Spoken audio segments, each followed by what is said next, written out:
Hello बच्चों, आज हम पढ़ने वाले हैं अपना next chapter cell cycle and cell division. तो सेल साइकिल क्या होता है, सेल डिवीजन क्या होता है, हम स्टार्टिंग से मतलब डिटेल में करेंगे और एक ही क्लास में इसको खत्म करने की कोशिश करेंगे। चलो स्टार्ट करते हैं। Cell cycle. सेल साइकिल क्या होता है?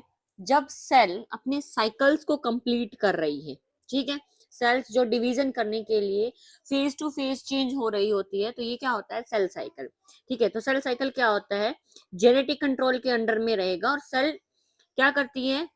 डिवीजन करने के लिए खुद को प्रिपेयर कर रही होती है, डिवाइड करने के लिए क्या कर रही है? खुद को प्रिपेयर कर रही है, तैयारी कर रही है ये, ठीक है, प्रिपेयर कर रही है और फिर डिवाइड भी कर लेगी। पहले क्या करेगी? तैयारी करेगी, ठीक है। एक सेल क्या करती है? दो डॉटर सेल में डिवाइड होती है।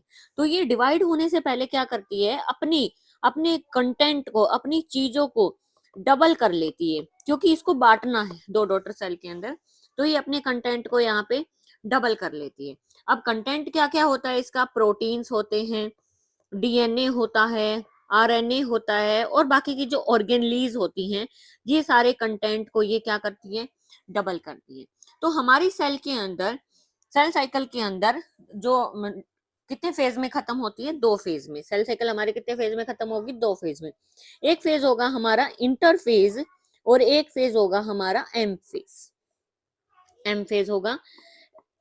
इंटरफेज क्या होता है? रेस्टिंग फेज होता है। इसमें क्या कर रही होती है? सेल रेस्ट कर रही होती है। रेस्ट कर रही है, इसका मतलब क्या? ये मेटाबॉलिकली भी इनएक्टिव है? नहीं, ये मेटाबॉलिकली एक्टिव होती है। मतलब ये अपनी एक्टिविटीज तो सारी कर रही है, लेकिन सिर्फ क्या नहीं कर रही है? डिवाइड नहीं हो रही है, डिवीजन नहीं कर रही है, बाकी सारे काम कर रही है। एम फेज होता है डिवीजन फेज। मेन एक्चुअली जो मेन फेज होता है वो डिवीजन फेज जो होता है वो क्या होता है हमारा? एम फेज या फिर माइटोटिक फेज भी इसको कह सकते हैं, ठीक है। यहाँ पे सेल एक्चुअली में डिवाइड कर रही होती है, एक सेल से दो सेल यहाँ पे बन रही होती है। तो यहाँ पे क्या हो रहा है? सेल अपने आप को तैयार कर रही है, किस चीज के लिए? मेन इवेंट के लिए। मेन इवेंट क्या है इसका? डिवीजन करना, ठीक है, डिवीजन के लिए तैयार कर रही है, ठीक है। तो हमारी सेल साइकिल के अंदर फेज किस तरीके से होते हैं? देखो, G1 phase, M phase, G1 phase, S phase, G2 phase और एम फेज। G1 क्या होता है? फर्स्ट गैप फेज, इसको हम गैप वन फेज भी बोल सकते हैं। यहाँ पे क्या कर रही है सेल? कुछ प्रोटीन्स को डुप्लीकेट कर लेती है अपने, और मोस्टली ऑर्गेनलीज को भी ये डुप्लीकेट कर लेती है, ठीक है। आरएनए को भी यहाँ पे ये डुप्लीकेट कर लेती है। क्या चीज यहाँ पे ये डुप्लीकेट नहीं कर पा रही होती? ये नहीं कर पा रही होती डीएनए को, और जो सेमी ऑटोनोमस ऑर्गेनलीज है जैसे माइटोकॉन्ड्रिया है, क्लोरोप्लास्ट है, गोल्गी है, इनको ये डुप्लीकेट नहीं कर पाती यहाँ पे, ठीक है। फिर नेक्स्ट फेज आता है एस फेज। एस फेज के अंदर सेल क्या क्या डुप्लीकेट कर लेती है? एस फेज को हम कहते हैं सिंथेसिस फेज। सिंथेसिस फेज के अंदर ये क्या डुप्लीकेट कर लेती है? अपने डीएनए को डुप्लीकेट कर लेती है। याद रखना है कहाँ पे डीएनए डुप्लीकेट होता है? सिंथेसिस फेज में, एस फेज के अंदर होता है।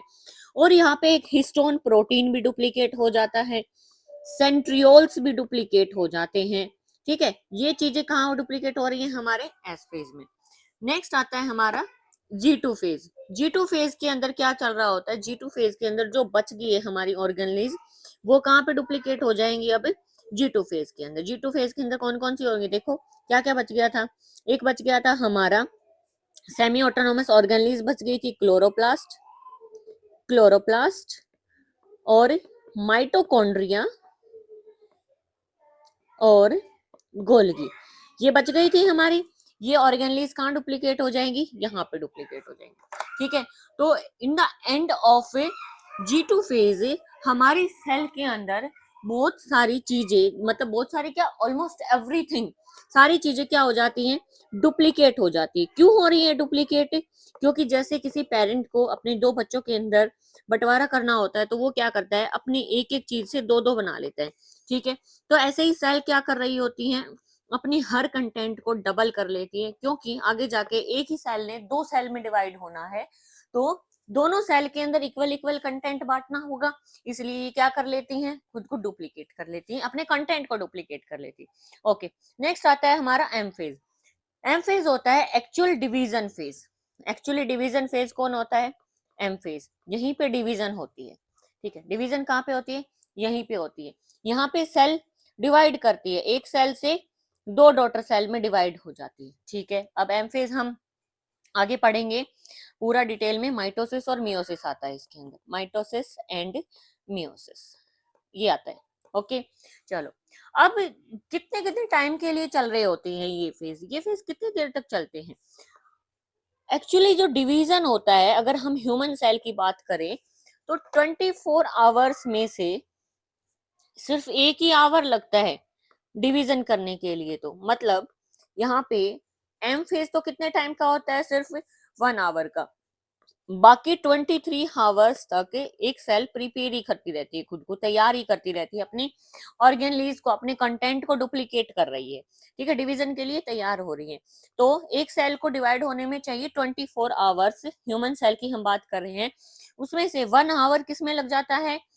डिवीजन में। और जो बचा हुआ 23 आवर्स होता है वो किसमें लग जाता है? तैयारी करने में। ठीक है, ओके। ऐसे ईस्ट सेल की अगर हम बात करें तो उसके अंदर एक डिवीजन कंप्लीट हो जाता है 90 मिनट में। ऐसे इसके अंदर 95% ऑफ द टाइम ये क्या कर रही होती है? सेल प्रिपेयर कर रही होती है। लगभग से 5 मिनट ये क्या कर रही होती है? डिवीजन कर रही होती है। ठीक है, तो कहने का मतलब है कि अगर सेल डिवीजन में हम फेज को देखें तो इंटरफेस जो होता है वो क्या होता है? हमेशा बड़ा होता है। लॉन्गर क्या रहेगा? हमारा इंटरफेस रहेगा।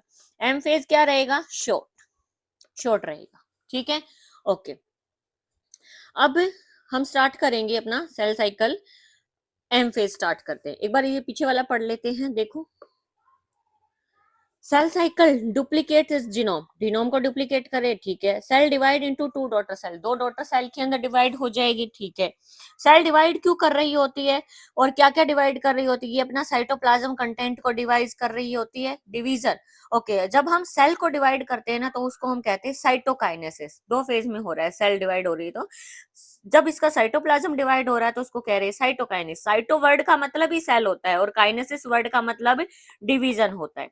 तो सेल का डिवीजन साइटोकाइनेसिस। अगर न्यूक्लियस का डिवीजन, न्यूक्लियस कैरियो वर्ड के लिए यूज करते हैं, तो कैरियो मतलब न्यूक्लियस और काइनेसिस मतलब डिवीजन। तो न्यूक्लियस के कंटेंट का डिवीजन हो रहा है, न्यूक्लियस का डिवीजन हो रहा है तो हम किसको कहेंगे? कैरियोकाइनेसिस। और साइटोप्लाज्म का डिवीजन हो रहा है तो उसको हम कहेंगे साइटोकाइनेसिस। अब जब कोई सेल डिवाइड करती है ना, पहले वो अपने न्यूक्लियस को डिवाइड करती है, पहले वो अपने न्यूक्लियस को डिवाइड करेगी और फिर साइटोकाइनेसिस होता है। तो मतलब karyokinesis is followed by cytokinesis होता है, पहले कैरियोकाइनेसिस होगा। ओके, नेक्स्ट देखते हैं। अब हमारा एम फेज स्टार्ट होता है।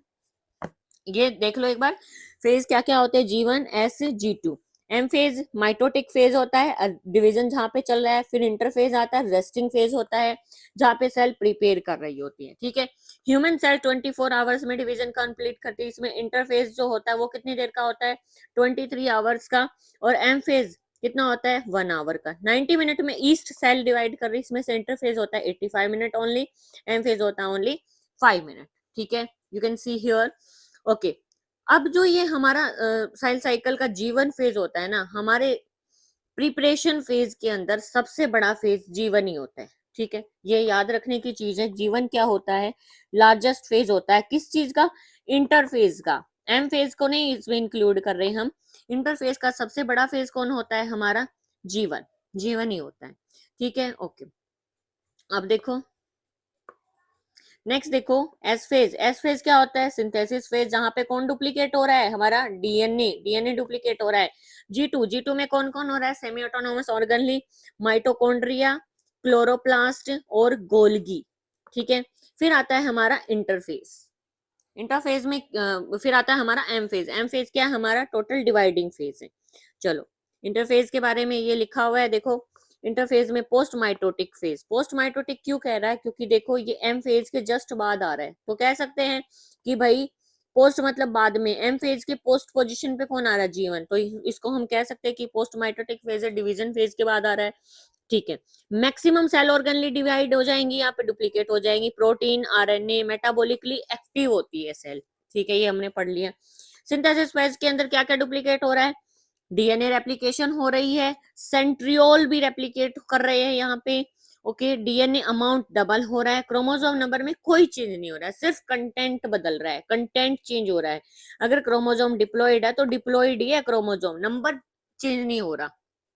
नेक्स्ट देखो gap phase, post synthetic phase. Post synthetic मतलब एस फेज के बाद आ रहा है, तो ये क्या है, पोस्ट में ही आ रहा है ना, बाद में आ रहा है। ट्यूब्यूलिन प्रोटीन सिंथेसाइज हो जाती है। ओके, सेल ग्रोथ चलती रहती है। ठीक है, चलो अब आता है हमारा एम फेज। अब हमारा जो एम फेज होता है, एक बार थोड़ा उसको समझ लेते हैं पहले। देखो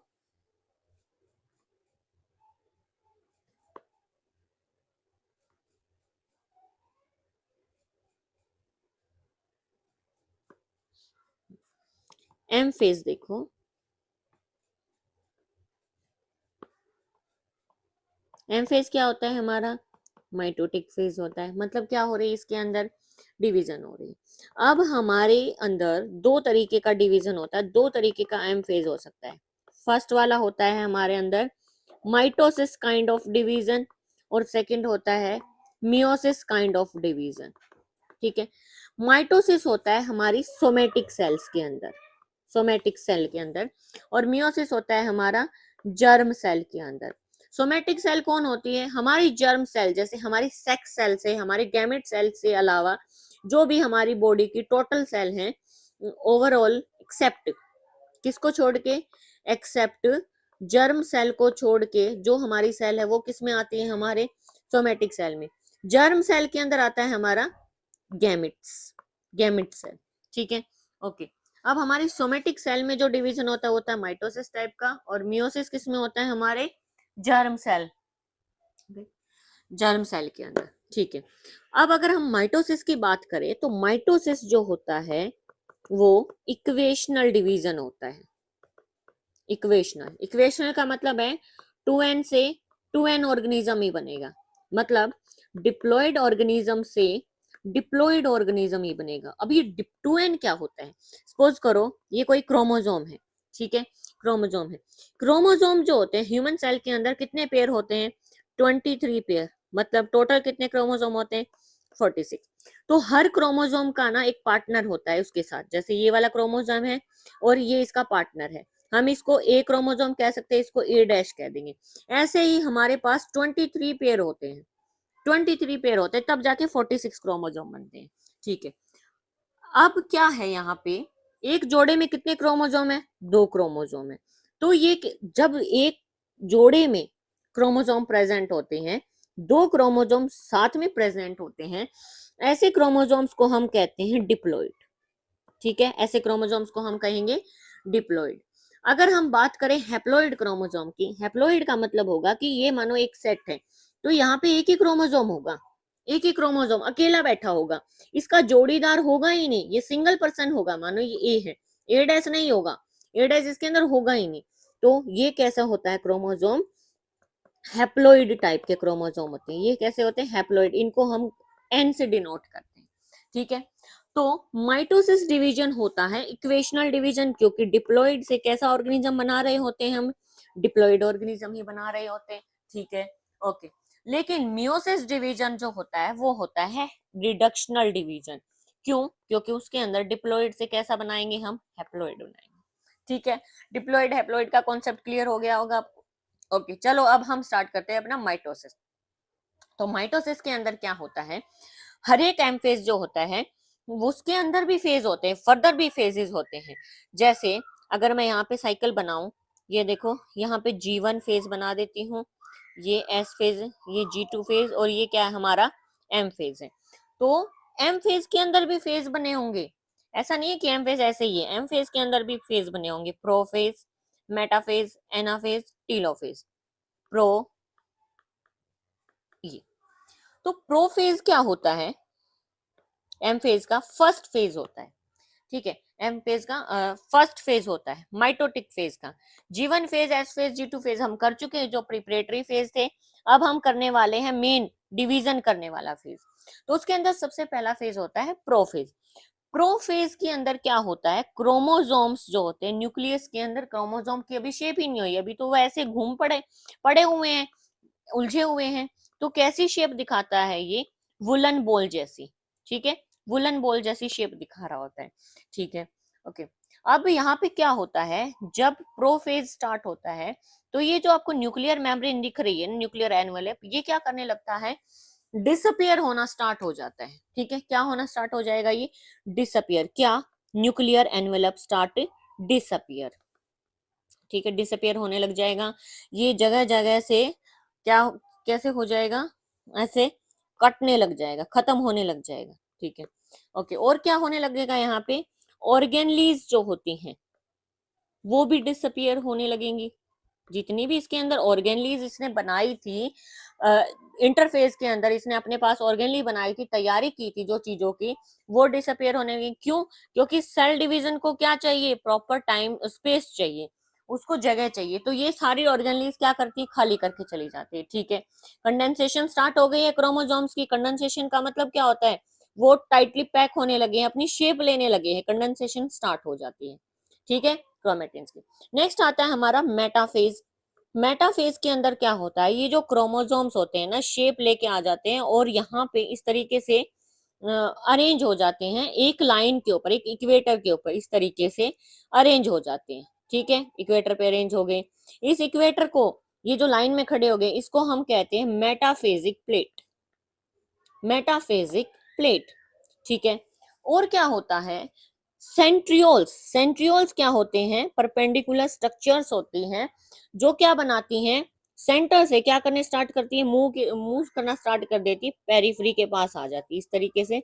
और ये क्या बना लेते हैं, पेरिफ्री पे आने के बाद इस तरीके से धागे से बना लेते हैं और क्रोमोसोम से जुड़ जाते हैं, क्रोमोसोम्स के साथ जुड़ जाते हैं। ठीक है, ये क्या बना लेती, एस्टर्स। देखो रे लाइक स्ट्रक्चर्स निकल रही, इनको हम क्या कह रहे हैं, एस्टर।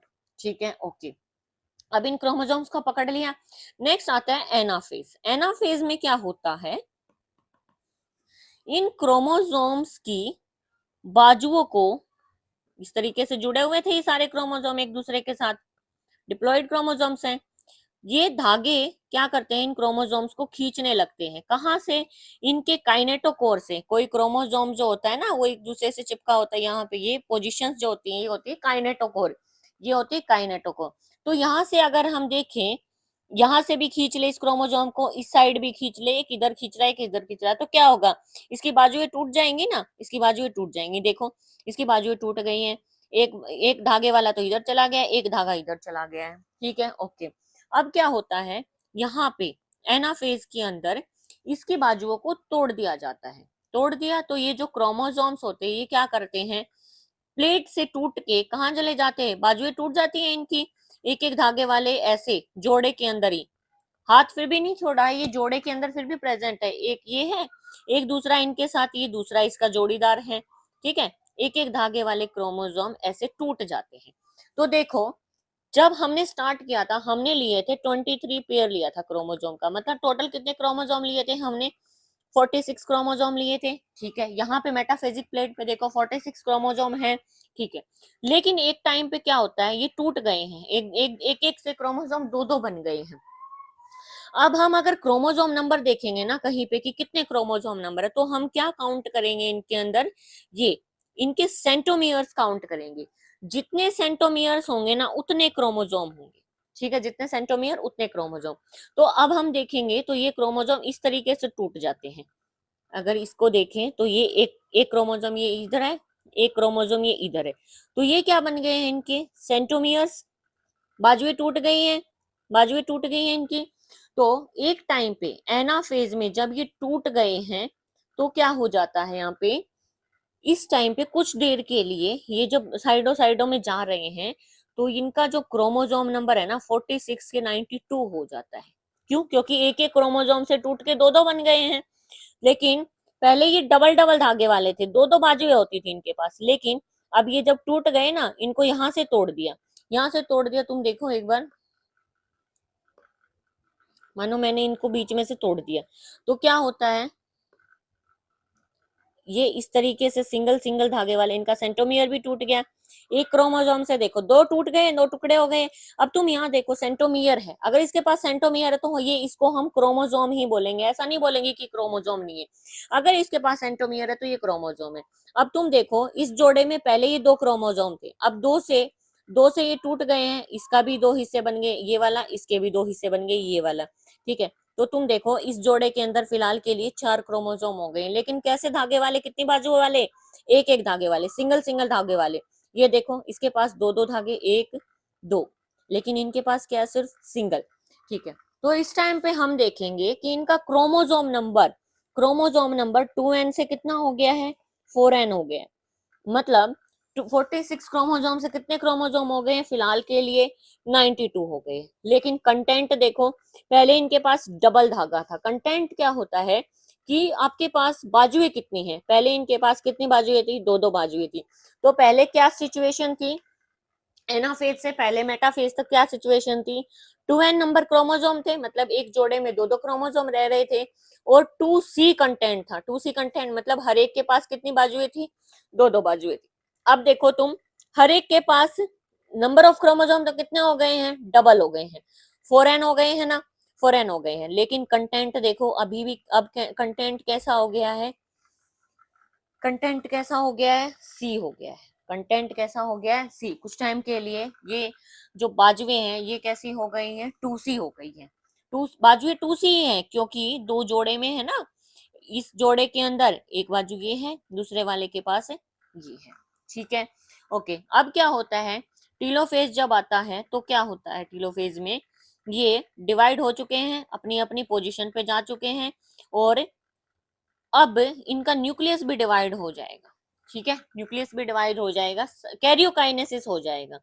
कैरियोकाइनेसिस होगा, क्या क्या होगा, हर सेल के पास कितने हो गए क्रोमोजोम, 46 क्रोमोजोम इधर चले गए, 46 इधर चले गए। हमने जब स्टार्ट किया था एक सेल के अंदर तब कितने क्रोमोजोम थे, 46 क्रोमोजोम ही थे।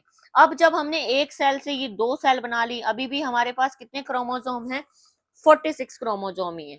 ठीक है, तो ये कैसा डिवीजन हुआ, इक्वेशनल डिवीजन हुआ। इक्वेशनल डिवीजन हुआ, ये तो हम पढ़ रहे थे, माइटोसिस क्या होता है, इक्वेशनल डिवीजन। तो ये था हमारा माइटोसिस। एक बार यहां से रीड करते हैं, चलो देखो, माइटोसिस स्टार्ट करते हैं। इक्वेशनल डिवीजन है, प्रोफेज के अंदर क्या हो रहा है, क्रोमेटिन कंडेंसेशन हो जाते हैं, मतलब जो वुलन बॉल जैसी स्ट्रक्चर्स थी वो खत्म होने लगती हैं, क्रोमोसोम सीन होना स्टार्ट हो जाते हैं। सेंट्रियोल्स ये होते हैं जो पोजीशंस की तरफ मूव कर ले, जो इन क्रोमोसोम्स को बीच में से तोड़ेंगे, काटेंगे इनको। ठीक है, डिसइंटीग्रेशन हो गया है किसका, न्यूक्लियर मेम्ब्रेन का, और जो सेल थी, सेल ऑर्गेनलीज जो बनी हुई थी वो भी सारी खत्म हो गई हैं। ठीक है, स्पिंडल फाइबर्स बनने लगे। स्पिंडल फाइबर क्या होते हैं, ये एस्टर से, ये जो धागे से जाल सा बना रहे हैं ना ये। ठीक है, नेक्स्ट है मेटाफेज। मेटाफेज में एक प्लेट के ऊपर ये सारे लंबे लेट गए आके, ये देखो मेटाफेजिक प्लेट के ऊपर ये लेट गए हैं। क्रोमोसोम क्लियरली विजिबल कब होते हैं, यहीं पे, यहीं पे। ये याद रखना है, क्वेश्चन है ये कि क्रोमोसोम विजिबल क्लियर कब होते हैं, मेटाफेज में। लेकिन अगर हमें शेप पढ़ना ना क्रोमोसोम की, कि क्या वो मेटासेंट्रिक है, सब मेटासेंट्रिक है, एक्रोसेंट्रिक है कि टीलोसेंट्रिक है, सेंट्रोमियर्स की पोजीशन क्या है, अगर हमें शेप पढ़नी है तो हमें एनाफेज में पढ़नी पड़ेगी, क्योंकि यहाँ पे ही तो क्रोमोसोम्स टूटे हैं, सेंट्रोमियर्स बने हैं, इनके अलग अलग हुए हैं। तो शेप पढ़ने के लिए एनाफेज, और शेप देखने के लिए, क्लियर विजिबल क्रोमोसोम्स को देखने के लिए मेटाफेज में होगा। ओके, यहाँ पे मोर्फोलॉजी पढ़ सकते हैं क्रोमोसोम की। ठीक है, मेटाफेज क्रोमोसोम के ऊपर टू सिस्टर क्रोमेटिड जो धागे होती हैं, ये क्या करेंगे, सेंट्रोमियर से जुड़े हुए हैं। ठीक है, ये हमने पढ़ लिया। क्रोमोसोम कहाँ आ जाते हैं, इक्वेटर पे आ जाते हैं। स्पिंडल फाइबर्स जुड़ जाते हैं इनके काइनेटोकोर से, ये भी हमने पढ़ लिया। ठीक है, नेक्स्ट है, यहाँ पे क्या होता है, फिर स्पिंडल फाइबर्स इनको खींचने लगते हैं। ये देखो क्रोमोसोम्स टूट गए हैं बीच में से, है ना, ये एक क्रोमोसोम था रेड वाला, इसको तोड़ दिया गया है। अब ये जब तोड़े जाते हैं ना, कैसे टूटते हैं कि सेंट्रोमियर आगे की तरफ होता है, मूव कर रहे हैं ना, ये इधर जा रहे मूव करके। सेंट्रोमियर क्या होता है, ये आधे इधर जा रहे, आधे इधर जा रहे। सेंट्रोमियर क्या करता है, मूव कर रहा होता है ना वो आगे की तरफ, और इसकी बाजुएं पीछे की तरह लटकती हुई आ रही है, जैसे किसी को खींच रहे हैं, उसकी बाजुएं पीछे लटक रही है, कह रहा है मुझे छोड़ दो, छोड़ दो, छोड़ दो। सेंट्रोमियर आगे होता है, बिहाइंड क्या होता है, पीछे क्या होता है, हमारी बाजुएं होती है, टेल होती है। क्रोमोसोम स्प्लिट हो गया, सिस्टर क्रोमेटिन जो है सेपरेट हो गए, दोनों अपोजिट पोल पे चले गए हैं। क्रोमोसोम मूव करता है toward pole with arm tailing behind, पीछे की तरफ बाजुएं फिर रही होती हैं। क्रोमोसोम नंबर कैसा हो जाता है, डबल हो जाता है। डबल मतलब 2n से कितना हो गया है, यहाँ पे 4 हो गया है, 46 से कितने हो गए क्रोमोसोम, 92 हो गए हैं। ठीक है, अब देखो लास्ट फेज, टीलोफेज। टीलोफेज में देखो न्यूक्लियस डिवाइड करने लगता है, न्यूक्लियस तो पूरा डिवाइड कर चुका है, अब यहाँ पे सेल भी डिवाइड करती है। ठीक है, सेल भी डिवाइड करती है। अब जब ये डिवाइड कर रही होती है ना, तो देखो शुरुआत में जब हमने एक सेल से स्टार्ट किया था तब यहाँ पे क्या था, ऑर्गेनलीज बनी हुई थी।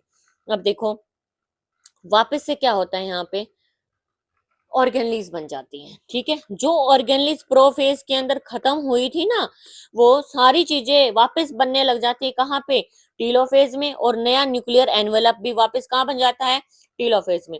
तो प्रोफेज हमेशा किसके अपोजिट होता है, टीलोफेज की। प्रोफेज में ऑर्गेनलीज रिमूव हो रही होती हैं, टीलोफेज में बन रही होती हैं। प्रोफेज के अंदर क्या होता है, न्यूक्लियर एनवेलप टूट रहा होता है, यहाँ पे बन रहा होता है। ठीक है, तो अब ये ऑर्गेनली वापस बनने शुरू हो गई हैं, और देखो कंटेंट अभी भी यहाँ पे क्रोमोसोम नंबर अभी भी कितना है, 46 है, लेकिन बाजुएं कितनी है, एक एक धागे वाली है, एक एक धागे हैं। देखो पहले यहाँ पे देखो दो दो धागे थे, ये देखो दो दो धागे, एक धागा ये, एक धागा ये। अब देखो एक एक धागा है, एक धागा है। ठीक है, तो यहाँ पे डिकंडेंसेशन ऑफ क्रोमोसोम हो गई है, मतलब क्रोमोसोम वापस कैसे हो गए, उलझने लगे हैं, क्रोमेटिन बन गए हैं। अभी क्रोमेटिन क्या होता है, डीएनए का उलझा हुआ स्ट्रक्चर होता है, जो उसको हम क्रोमेटिन बोलते हैं। तो डिकंडेंसेशन स्ट्रक्चर ही होती है क्रोमेटिन की। तो ओके, क्रोमोसोम्स की आइडेंटिटी नहीं रही है, रीअपीयरेंस ऑफ सेल ऑर्गेनली वापस बनने लगी, स्पिंडल फाइबर्स का क्या हो गया, ब्रेक डाउन हो गया, टूट गया यहाँ से। ठीक है, क्लियर है, समझ आया आपको माइटोसिस। ठीक है, नेक्स्ट है हमारा, अब हमारा न्यूक्लियस तो डिवाइड कर गया, अब साइटोकाइनेसिस, अब हमारी सेल कैसे डिवाइड करती है। तो एनिमल सेल के अंदर क्या होता है, जो डिवीजन होता है वो क्या करता है, अंदर की तरफ जाता है, मतलब सेल के अंदर ऐसे फ्यूरो बनेगा और अंदर की तरफ कटता कटता कटता कटता ऐसे एक दूसरे से मिल जाएगा और बीच में से फिर डिवाइड हो जाएंगे।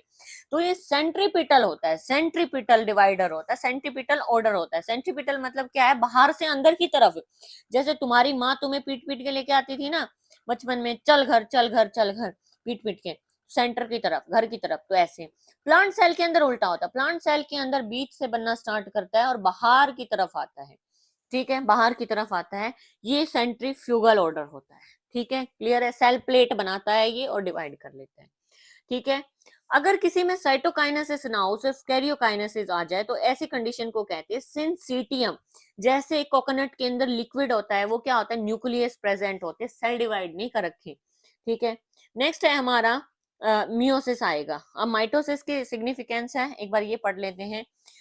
इक्वेशनल डिवीजन है, हमने पढ़ लिया। जेनेटिक आइडेंटिकल सेल होती है, बिल्कुल सेम टू सेम वैसी होती है। प्लांट्स के अंदर हैप्लॉइड और डिप्लॉइड सेल दोनों किससे डिवाइड करती हैं, माइटोसिस से डिवाइड करती है। एनिमल्स के अंदर माइटोसिस सिर्फ किस में दिखता है, सोमेटिक सेल में दिखता है, जर्म सेल में नहीं होता। लेकिन हनी बी के अंदर हैप्लॉइड जो सेल होती है ना, उसके अंदर भी माइटोसिस हो रहा होता है। ठीक है, mitosis usually restricted in diploid cell only, mitosis किस में रहेगा, डिप्लॉइड में रहेगा बस। लेकिन कुछ सोशल इंटेक्ट हैं, कुछ प्लांट्स हैं, उनके अंदर हैप्लॉइड भी डिवीजन जो हो रहा है, हैप्लॉइड में भी माइटोसिस से हो जाता है। ठीक है, इसके अंदर क्या होता है, न्यूक्लियोसाइटोप्लाज्मिक रेशियो को रिस्टोर कर लिया जाता है, वापस बना लिया, सेल रिपेयर करने के लिए भी यही होता है। मेरिस्टेमेटिक टिश्यूज में क्या होता है, कंटिन्यू डिवीजन हो रहा होता है, किससे, माइटोसिस की वजह से। ठीक है, अब नेक्स्ट आता है हमारा जी नोट फेज। जी नोट फेज क्या होता है, जब हमारी सेल मानो डिवाइड कर रही है, जीवन फेज तक डिवाइड कर, मतलब जीवन तक प्रिपेयर कर लिया इसने, अब ये कह रही है कि नहीं भाई मुझे आगे डिवाइड नहीं करना, मुझे तो जाना है बाहर। तो ये क्या करेंगी, ठीक है भाई तू जीवन से ऐसा कर, तू यहाँ तक जीव,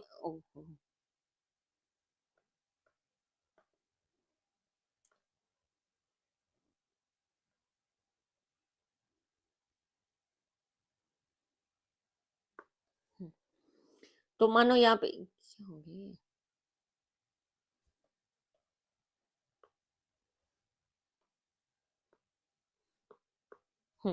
यहाँ पे देखो, मानो ये सर्कल चला हुआ था, यहाँ पे G1 था, यहाँ पे M था, S था, यहाँ पे G2 था, यहाँ था। या मानो ये G1 तक डिवाइड करके सेल कहती कि भाई मुझे यहाँ ना जीवन के बाद डिवाइड नहीं करना, मुझे डिवाइड नहीं करना, मुझे डिवाइड डिवीजन से बाहर निकालो। तो इसके कहेंगे ठीक है भाई तू निकल जाए यहाँ से। तो जी नोट फेज होता है जब जीवन करने के बाद कोई सेल एग्जिट कर जाए, सेल साइकिल करना ही ना चाहे, उस फेज को हम कहेंगे जी नोट फेज। ठीक है, जी नोट फेज कहेंगे, या क्यूसेंट फेज, मतलब कोई सेल क्विट कर गई है। ठीक है, यहाँ पे सेल पूरी तरीके से इनएक्टिव होता है। तो क्या ये हमेशा के लिए इनएक्टिव हो जाती है, नहीं, मेटाबॉलिकली अभी भी एक्टिव है, ये अपनी ऑर्गेनलीज को अभी भी बना रही है, अपने काम अभी भी कर रही है, लेकिन ये क्या नहीं कर रही है, डिवीजन करने के लिए नहीं रेडी है, ठीक है। और जब इसको जरूरत की, जब इस सेल की डिवीजन के अंदर जरूरत होती है ना, तो इसको वापस भी बुला लिया जाता है, ठीक है। जैसे कोई छुट्टी पे चला जाए और जब जरूरत हो तो उसको वापस बुला लिया जाता है ना, ऐसे इस सेल को जी नोट से वापस एंट्री भी करवा दी जाती है, ठीक है। क्लियर है। जी नोट फेज क्या होता है, जब सेल क्या कर लेती है, एग्जिट कर जाए, सेल क्या कर जाए, एग्जिट कर जाए डिवीजन को, और जब जरूरत पड़े तब वापस भी आ जाए। क्लियर है। ओके, नेक्स्ट आता है हमारा मियोसिस फेज। मियोसिस क्या होता है मियोसिस क्या होता है हमारा, रिडक्शनल फेज होता है, रिडक्शनल डिवीजन होता है। रिडक्शनल डिवीजन क्यों कह रहे हैं हम इसको, क्योंकि यहाँ पे क्या होता है, जर्म सेल के अंदर डिवीजन चल रहा है, जर्म सेल इससे डिवाइड करती है।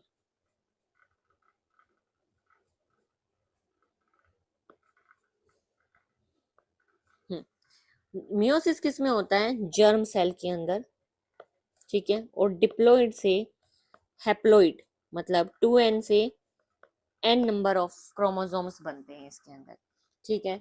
डिप्लॉइड से हैप्लॉइड होता है, क्यों, क्योंकि मानो कोई मेल है, ठीक है, ये बना रहा है गैमेट, गैमेट बना रहा है, मानो इसने डिप्लॉइड बना दिया, और इधर से फीमेल ने भी डिप्लॉइड बना दिया। डिप्लॉइड डिप्लॉइड जब मिलेंगे, जाइगोट बनाएंगे, उनका बच्चा तो कैसा हो जाएगा, फॉरेन हो जाएगा ना। हम ये थोड़ी चाहते हैं, हम क्या चाहते हैं कि एक ऑर्गेनिज्म बॉडी, एक ह्यूमन बॉडी कैसी बने, डिप्लॉइड बने।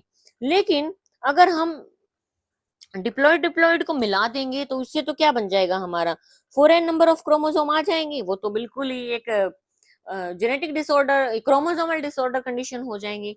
तो हम क्या चाहते हैं कि ये मेल जो है ये अपना गैमिट जो बनाए, हैप्लॉइड बनाए, और ये फीमेल जो है ये भी अपना गैमिट हैप्लॉइड बनाए, और जब ये हैप्लॉइड हैप्लॉइड मिलके एक ऑर्गेनिज्म बनाए, वो ऑर्गेनिज्म हमारा डिप्लॉइड बन जाए, हम ये चाहते हैं, ठीक है।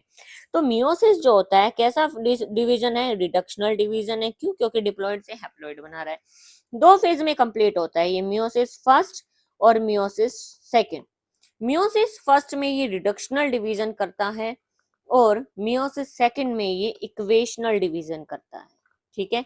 मतलब फर्स्ट के अंदर ये 2n से n बना देता है, फर्स्ट मियोसिस डिवीजन के अंदर ये 2n से n बना देता है। फिर एक और मियोसिस करता है ये, जिसमें n से n ही बन रहा है, इक्वेशनल बन रहा है ना, n से n बन रहा है तो, लेकिन यहाँ पे देखो 2n से क्या बन गया, n बन गया, ठीक है। चलो देखते हैं। अब जो होता है मियोसिस, उसके अंदर भी ना प्रोफेज जो है वैसे ही बड़ा होता है, सबसे बड़ा, तो प्रोफेज के अंदर भी ना बहुत सारे फेज होते हैं इसके अंदर। तो जैसे देखो, प्रोफेज के अंदर क्या क्या होता है, leptotene, zygotene, pachytene, diplotene, diakinesis. क्या होता है लेप्टोटीन के अंदर, लेप्टोटीन समझो, लेप्टोटीन के अंदर क्या होता है, क्रोमेटिन्स ऐसे बिखरे हुए हैं। प्रोफेज क्या होता है, प्रोफेज के एंड में हम क्या एक्सपेक्ट करते हैं कि क्या हो जाए, न्यूक्लियर मेम्ब्रेन डिसअपियर हो जाए, यही एक्सेप्ट कर रहे थे हम अब तक भी, ठीक है। ऑर्गेनलीज डिसअपियर हो जाए, ओके, सेंट्रियोल्स मूव करना स्टार्ट करने लगे, ठीक है, यही तो हम एक्सपेक्ट करते हैं प्रोफेज के एंड पे। लेकिन ये सब होने के साथ साथ मियोसिस के अंदर रिकॉम्बिनेशन भी हो जाती है। तो क्या होता है, प्रोफेज के फर्स्ट स्टेज जो होती है लेप्टोटीन, लेप्टोटीन में क्या होता है, ये क्रोमेटिन ऐसे बिखरे पड़े हुए हैं, ठीक है। इस स्टेज को कहते हैं बुके स्टेज, ठीक है, बुके स्टेज कहते हैं, ठीक है। ओके, ये बिखरे पड़े हुए हैं, न्यूक्लियर मेम्ब्रेन डिसअपियर करना स्टार्ट कर दिया है, ठीक है, क्रोमोसोम्स कंडेंसेशन होना शुरू हो गया है, ठीक है। नेक्स्ट स्टेज आती है इसके अंदर जाइगोटीन। जाइगोटीन के अंदर क्या होता है,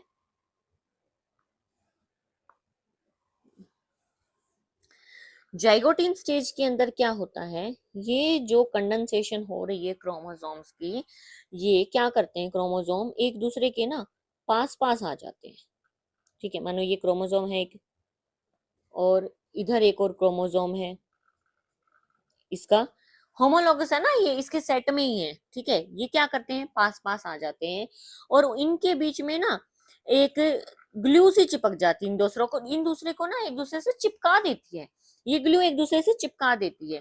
इनके बीच में ग्लू आ गई है, इसको हम कहते हैं साइनेप्टोनीमल कॉम्प्लेक्स। ठीक है, क्या कहेंगे हम इसको? साइनेप्टोनीमल कॉम्प्लेक्स, एक दूसरे से चिपक गए हैं। ठीक है, अब क्या होता है, ये एक दूसरे के साथ अपनी बाजुओं को एक्सचेंज कर लेते हैं। ये इसने अपनी बाजू इधर कर दी, इसने इसकी बाजू को पकड़ लिया, इस तरीके से क्या होता है, एक्सचेंज हो गया है। मानो ये इस तरीके से स्ट्रक्चर बना दी, यू कैन सी हियर, इस तरीके से इन्होंने एक दूसरे के साथ अपनी बाजू को यहाँ पे एक्सचेंज कर लिया है। ठीक है, तो ये क्या कर रहे हैं, ऐसे एक्सचेंज करके क्रॉसिंग ओवर कर रहे हैं। क्या कर रहे हैं ये? Crossing over. अब ये क्या करेंगे, रिकॉम्बिनेशन करेंगे। रिकॉम्बिनेशन का मतलब क्या होता है बेटा, जब मानो ये क्रोमोसोम रेड कलर का था, ये रेड कलर का था, इसने क्या किया, इसके साथ अपनी बाजू एक्सचेंज कर ली। अगर हम इसको हटाएंगे ना, तो ये क्या कर रहा है, ये कुछ हिस्सा इसका ले आएगा और ये वाला ग्रीन वाला कुछ हिस्सा रेड का ले आएगा। ठीक है, मतलब ये अपनी बाजुओं को एक्सचेंज कर देंगे। कैसे कि अगर हम नया क्रोमोसोम बनाने की कोशिश करें तो हमारे पास जो क्रोमोसोम मिलेगा ना, वो इस तरीके से मिलेगा। ठीक है, कि इसका ये ऊपर वाला हिस्सा है ना, ये वाला हिस्सा, ये क्या हो जाएगा, इसके साथ ग्रीन वाले के साथ चिपक जाएगा और इसका ग्रीन वाले का ऊपर वाला हिस्सा इसके साथ चिपक जाएगा। अपनी बाजुओं को एक्सचेंज कर लेंगे ये देखो ऐसे बना लेंगे स्ट्रक्चर्स, अपनी बाजू एक्सचेंज कर ली। और ये वाला जो था, इसने अपनी बाजुओं के साथ रेड को एक्सचेंज कर लिया। ठीक है, ये क्या होती है, रिकॉम्बिनेशन। मतलब क्रोमोसोम्स ने अपने अंदर के कंटेंट को चेंज कर लिया है, अपनी बाजुओं को एक्सचेंज कर लिया है। ठीक है, ये क्या होता है, रिकॉम्बिनेशन। ठीक है, ये स्टार्ट हो गई है यहाँ पे। ओके, नेक्स्ट स्टेज आती है जाइगोटीन से। जाइगोटीन के बाद पैकेटीन। पैकेटीन में क्या होता है, पैकेटीन में क्या होता है, यहाँ पे रिकॉम्बिनेशन कंप्लीट हो गई है। ठीक है, रिकॉम्बिनेशन अगर मैं पूछूं कि कंप्लीट कहाँ होती है, तो पैकेटीन में होती है। ओके, रिकॉम्बिनेशन कंप्लीट हो गई, नए तरीके के क्रोमोसोम बन गए। ये पहले जो थे ना, वैसे नहीं रहे, अब इनमें बदलाव आ गया है। ठीक है, अब क्या होता है, इनके बीच में ये जो ग्लू बना हुआ था ना, ये भी हटने लगता है। ठीक है, ये भी क्या होने लगता है, हटने लगता है कि भाई अब हटाओ इसको, ये बीच में से अब जो काम हमने करना था इसको हटाओ, अब रिमूव करो इसको, इस ग्लू को। ठीक है, पैकेटिन हटने लगेगा। अब तुम एक चीज देख पा रहे हो कि पहले ये क्रोमोसोम अलग अलग थे। ठीक है, ये पहले अलग अलग थे, इसे जुड़े हुए नहीं थे, ऐसे पेड़ में थे। लेकिन अब देखो ये जुड़े हुए हैं, जुड़े हुए हैं ये। तो एक क्रोमोसोम को हम अगर वैलेंट बोलें, तो दो क्रोमोसोम को हम क्या बोलेंगे, बाई वैलेंट बोल देंगे ना। तो क्या तुम ये बोल सकते हो कि अब ये जो स्टेज है ना, ये बाई वैलेंट है, कि दो क्रोमोसोम एक दूसरे से चिपके हुए हैं। पहले चिपके हुए नहीं थे, ये दूसरे से चिपके हुए हैं। तो ये जो स्टेज होती है, ये क्या होती है, बाई वैलेंट। और हर एक के पास कितनी बाजू है, इस जोड़े में कितनी बाजुएं हैं, 1 2 3 4। तो हम इसको कह सकते हैं कि ये स्टेज टेट्राड है। ठीक है, कह सकते हैं। ओके, यहाँ पे क्या होता है, पैकेटिन में क्या क्या हो रहा है, रिकॉम्बिनेशन कंप्लीट हो जाती है और नया क्रोमोसोम बाइवेलेंट या फिर टेट्राड होता है। ठीक है, अब नेक्स्ट आती है हमारी स्टेज डिप्लोटिन। डिप्लोटिन में क्या होता है, ये क्रोमोसोम्स जो हैं, इनके बीच का ये ग्लू रिमूव हो चुका है। यहाँ पे जो था ना, ये रिमूव हो गया है, यहाँ पे जो था ये रिमूव हो चुका है। हाँ जी, रिमूव हो गया है, रिमूव हो गया है। लेकिन यू कैन सी, तो ये पेन समझ नहीं आ रहा मुझे तो आज। लेकिन अगर तुम देखो तो अभी भी ना, यहाँ पे ये जो बाजुओं ने एक्सचेंज किया था, यहाँ से ना ये अभी भी चिपके हुए हैं, चिपके हुए हैं। और ये कैसी शेप बना रहे हैं, एक्स शेप बना रहे हैं ना, एक्स शेप बना रहे हैं। तो इस एक्स शेप की जो स्ट्रक्चर बना रहे हैं, इसको हम कहते हैं चैजमेटा। क्या कहेंगे, चैजमेटा। तो चैजमेटा कहाँ पे बन गया है, डिप्लोटिन स्टेज में बन गया है। रिमूवल हो गया है बीच वाला, तो मटेरियल में हो गया है, लेकिन कहाँ से, सिर्फ यहाँ से बंधे हुए हैं ये कह रहा है कि अब तू मुझे छोड़ दे भाई, रिकॉम्बिनेशन हो गई। लेकिन कह रहा है नहीं, जाने ही नहीं दूंगा मैं तुझे, इधर ही रखूंगा तुझे पकड़ के, तेरी बाजू को। ठीक है, लास्ट स्टेज आती है डाइकाइनेसिस। डाइकाइनेसिस के अंदर क्या होता है, डाइकाइनेसिस के अंदर इनकी बाजुएं भी हट जाती हैं, ये रिमूव हो जाते हैं एक दूसरे से। और पूरी तरीके से नहीं हटती, लेकिन टर्मिनल्स के ऊपर ये अभी भी जुड़े रह जाते हैं। पूरी तरीके से नहीं हटती, टर्मिनल्स के ऊपर इनकी बाजुएं जुड़ी रह जाती हैं। लेकिन जो प्रोफेज के एंड में होना था, ऑर्गेनलीज जो डिसअपियर होनी थी, सारी ऑर्गेनली डिसअपियर हो गई हैं। ठीक है, न्यूक्लियर एनवेलप पूरी तरीके से डिसअपियर हो गया है, ये सारी चीजें डिसअपियर हो चुकी हैं। ठीक है, यू कैन सी हियर, देखो रीड करो। फर्स्ट देखो लेप्टोटीन, लता जरा पानी देना, इसकी ट्रिक है ये, लता जरा पानी दे दो ना। ठीक है, देखो लेप्टोटीन में क्या होता है, क्रोमोसोम इस तरीके से बिखरे पड़े हुए हैं, अभी भी बिखरे पड़े हुए हैं। ठीक है, अर्ली प्रोफेज है ये। जाइगोटीन में क्या हो रहा है, ये एक दूसरे के पास आ गए हैं और इनके बीच में जो ये चिपक रहे हैं, ये साइनेप्सिस हो रहा है इन दोनों क्रोमोसोम्स का, साइनेप्टोनिमल कॉम्प्लेक्स बन गया है ये होमोलोगस में, और बाइवेलेंट या फिर टेट्राड स्टेज बन गई। पैकेटिन में क्या हो रहा है, क्रॉसिंग ओवर हो रही है और रिकॉम्बिनेशन जो है कंप्लीट हो जाती है। यहाँ पे रिकॉम्बिनेशन हो गई है, non sister chromatid of homologous chromosome recombinase बना दिया। नॉन सिस्टर क्या होता है, मानो ये वाला एक रेड क्रोमोसोम है, इसकी जो बाजू है ये इसकी सिस्टर है, लेकिन इसका जो दूसरा साथी है ना, ये इसके सिस्टर क्रोमोसोम थोड़ी है। इनको हम इस क्रोमोसोम को इसकी बाजू को और इसकी बाजू को आपस में हम कहेंगे नॉन सिस्टर। तो रिकॉम्बिनेशन कितने होती है, नॉन सिस्टर क्रोमेटिड में होती है, लेकिन क्रोमोसोम्स कैसे होते हैं, होमोलॉगस, होमोलॉगस क्रोमोसोम होते हैं। ठीक है, अब डिप्लोटीन में देखो, ये टर्मिनल पोजीशन से अभी भी चिपके हुए हैं, जिसको एक्स शेप स्टेज को क्या कहते हैं हम, चेस्मेटा कहते हैं। साइनेप्टोनिमल कॉम्प्लेक्स पूरी तरीके से रिमूव हो गया यहाँ से। ठीक है, सिर्फ क्रॉसिंग ओवर जहां पे हुई थी वहां पे बचा हुआ है, एक्स शेप चेस्मेटा है। ठीक है, डाइकाइनेसिस में क्या होता है, चेस्मेटा बिल्कुल टर्मिनल पोजीशन पे चला जाता है और क्रोमोसोम्स फुल्ली कंडेंस्ड हो गए हैं, अब दिखने लायक हो गए हैं, मेटाफेजिक प्लेस पे जाने वाले हैं। एंड में डाइकाइनेसिस होता है और न्यूक्लियस पूरी तरीके से डिसअपियर हो गया, न्यूक्लियर एनवेलप डिसअपियर हो जाएगी। अब यहाँ पे प्रोफेज के बाद क्या आता है, मेटाफेज आता है। तो ये क्या करते हैं, मेटाफेज प्लेट के ऊपर जाके लेट जाते हैं, अपनी बाजुओं को एक्सचेंज करके पड़े हुए हैं ये। अब सेंट्रियोल्स क्या हो गए हैं, पेरीफ्री पे चले गए, जैसे माइटोसिस में हुआ था, और इनको खींचेंगे यहाँ पे, यहाँ से काइनेटोकोर से चिपक के ऐसे खींचा जाएगा। ठीक है, तो इसके अंदर क्या होता है, इसके अंदर माइटोसिस की तरह नहीं है कि उनकी बाजुओं को तोड़ा जाए, ऐसे नहीं होता इसके अंदर। इसके अंदर क्या होता है, पहले ये जो कॉर्नर से चिपके हुए हैं, इनकी बाजुएं अभी भी चिपकी हुई है, पहला स्टेप में क्या करता है, पहले स्टेप में इनको ही तोड़ा जाता है। ये भाई भाई जो है, ये होमोलॉगस क्रोमोसोम, पहले स्टेप में इनको ही तोड़ा जाता है। तो इस टाइम पे यहाँ पे क्रोमोसोम नंबर क्या थे, मेटाफेजिक प्लेस पे 46 थे। लेकिन जब इसको एनाफेज में लेके जाएंगे ना, इनको तोड़ा जाएगा, तो क्या हो जाएगा, क्रोमोसोम नंबर टूट जाएगा, 23 इधर आ जाएंगे और 23 इधर आ जाएंगे, क्योंकि इन होमोलॉगस क्रोमोसोम्स को रिमूव किया है पहले। डिप्लॉइड कंडीशन थी ना, ये सेट में दो दो क्रोमोसोम थे, लेकिन अब जब ये अलग अलग हो जाते हैं तो ये हैप्लॉइड कंडीशन हो जाती है। तो यहाँ पे देखो, सेट में 46 में से 23 इधर आ गए हैं, 23 इधर आ गए, लेकिन वहां पे तो क्या हो गया था, टूटने के बाद डबल हो गया था, 92 हो गया था, 46 से भी 92 हो गया था। लेकिन यहाँ पे देखो, क्रोमोसोम्स, होमोलॉगस क्रोमोसोम को रिमूव किया गया है और 23 इधर, 23 इधर। ठीक है, एन कंडीशन हो गई है ना, रिडक्शन हो गया है। तो देखो मेटाफेजिक प्लेट के अंदर देखो, बाइवेलेंट क्रोमोसोम्स को इक्वेटर प्लेट पर लेटाया गया और काइनेटोकोर से उनसे अटैच किया। एनाफेज के अंदर इन होमोलॉगस को ही तोड़ा गया। ठीक है, होमोलॉगस को ही तोड़ा गया। इनके अंदर क्या है, क्रोमोसोम नंबर कैसा हो गया, हाफ, डिप्लॉइड से कैसे हो गया, हैप्लॉइड हो गया है। ठीक है, फिर एनाफेज हो गया है। एनाफेज के बाद क्या आता है, टीलोफेज। टीलोफेज में क्या होता है कि भाई न्यूक्लियर डिवाइड हो गया, सेल डिवाइड हो गया, और हर क्रोमोसोम्स के पास कैसा क्रोमोसोम चला गया, हर के पास हैप्लॉइड हैप्लॉइड हैप्लॉइड चला गया, और हर एक सेल के पास 23 क्रोमोसोम चले गए, 23 इधर, 23 दूसरी सेल में। ठीक है, तो ये फर्स्ट डिवीजन कैसा हुआ, रिडक्शनल हुआ, क्योंकि 2n से कैसा हो गया, n हो गया। अब जो ये n हो गया है ना, अब इसका म्योसिस सेकंड चलने से पहले बीच में रेस्ट होता है, जिसको कहते हैं इंटरकाइनेसिस। क्या कहेंगे, इंटरकाइनेसिस। म्योसिस 1 से म्योसिस 2 के बीच में रेस्ट होता है, और इसके बीच में ना सेल वापस अपनी ऑर्गेनलीज को डुप्लीकेट कर रही होती है, सिर्फ डीएनए को डुप्लीकेट नहीं किया जाएगा। ठीक है, डीएनए को डुप्लीकेट नहीं किया जाएगा।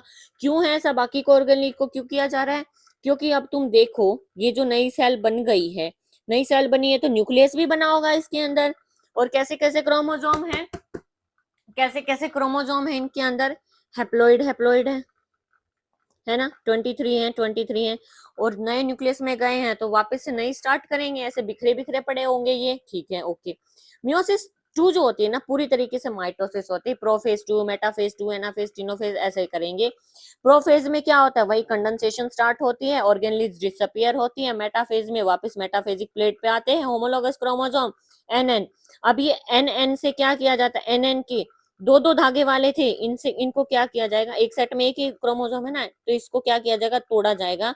एक क्रोमोसोम से दो क्रोमोसोम बना लिए, ये देखो ऐसे सिंगल सिंगल धागे वाले, और ये फिर उधर अपनी अपनी साइड में जाएंगे तो 23 से 23 एक टाइम के लिए 46 क्रोमोसोम बन जाएंगे, और जब ये टीलोफेज में जा रहे होते हैं तो क्या होते हैं, अलग अलग सेल में चले जाते हैं, तो उस टाइम पे क्या होता है, हैप्लॉइड नंबर जा रहे हैं और सिंगल धागे वाले जा रहे हैं, ठीक है। इधर समझा देती हूँ मैं एक बार, गिव मी अ सेकंड।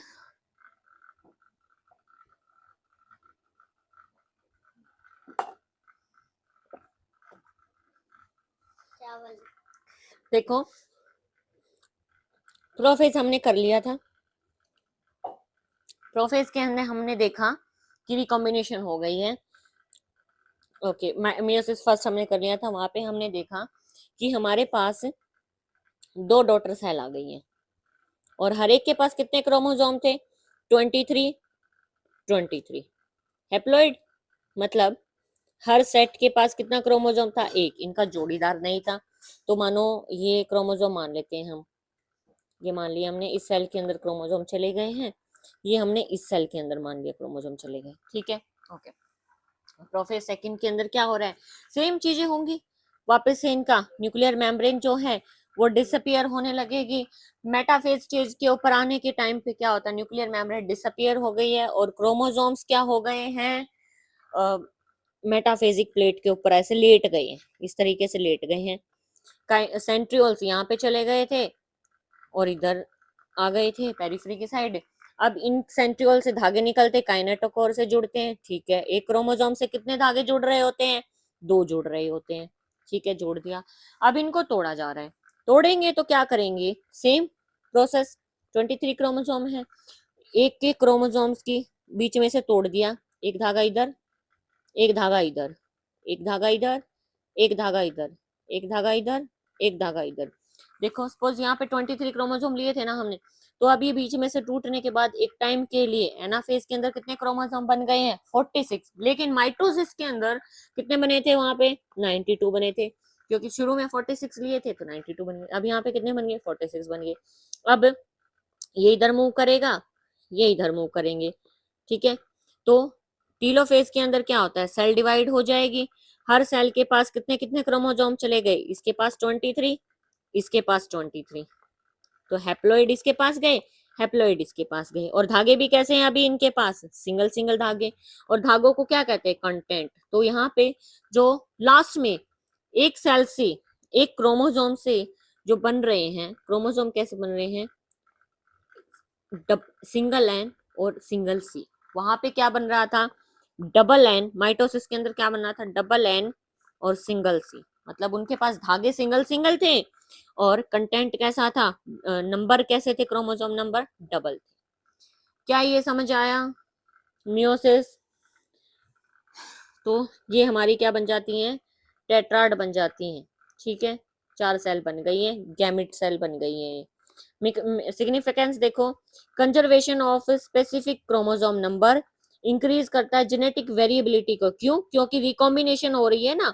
अगर सेम क्रोमोसोम जाते रहेंगे एक ही तरीके के तो वैसे ही अगले ऑर्गेनिज्म में जाने जाएंगे प्रोजेनी में, लेकिन ये जब बाजुएं चेंज करते रहते हैं तो नई नई तरीके की पॉसिबिलिटी बनती है। Prokaryotic cell lack, prokaryotic cell के अंदर ना माइटोसिस होता है ना मियोसिस होता है, ठीक है। ये था हमारा कंप्लीट सेल साइकिल एंड